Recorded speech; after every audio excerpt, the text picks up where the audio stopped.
Hello, Good News Baptist and First Baptist Church family, and those of you out there who's watching this video.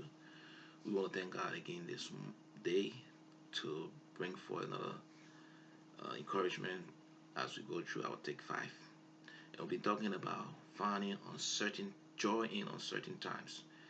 And today we want to continue speaking about Paul, how he finds joy in the furtherance of the gospel.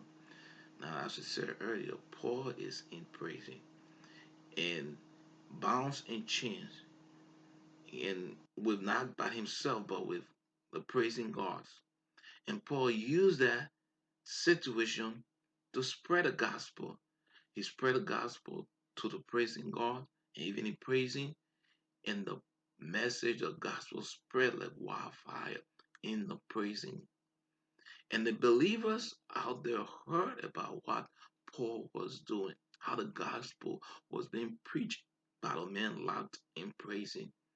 And they were encouraged and started to proclaim the message of good news. So Paul, one, he was excited because the gospel is being advanced while he's in praising to the palace gods.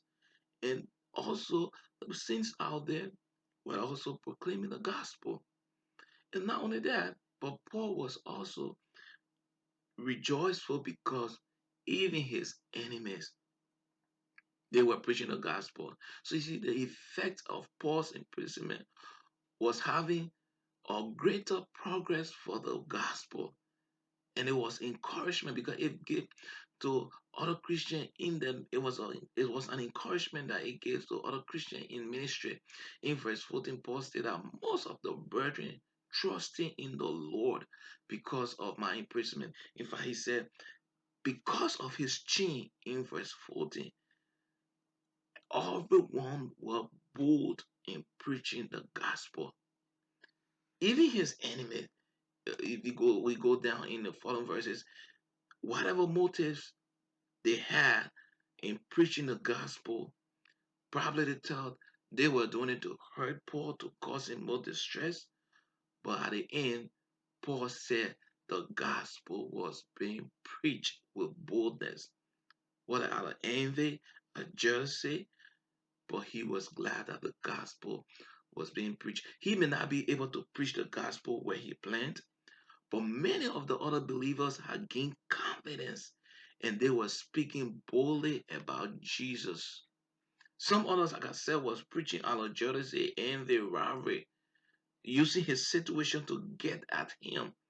But whatever the motives were, they were still telling people about Jesus Christ. And Paul did not let his circumstances to get him down.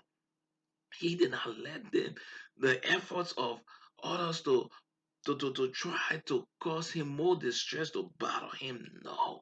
But Paul overcame his circumstances by keeping his focus correct. He rejoiced that Jesus Christ was being proclaimed regardless of the motives of those who were doing the preaching. And that's an important lesson for us because ministry is not about us. It's not about us. It is about Jesus Christ and his glory. And Paul did not have to follow the example and envy them for not being in prison or seek any kind of revenge for their cruelty towards him.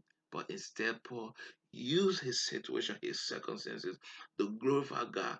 And through his chains, the gospel was being advanced.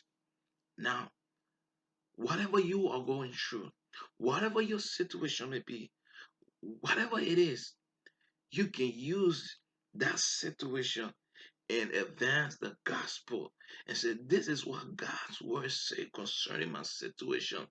That regardless of my situation, he got promised that he will not leave me nor forsake me. So I'm not going to allow my situation, my circumstances to bring me down. Instead, I'm going to use my circumstances to glorify God. That whatever God's plan is regarding my circumstances, let his name be praised. So I want to challenge you. I want to encourage you to trust in the Lord and he will see you through. God bless you.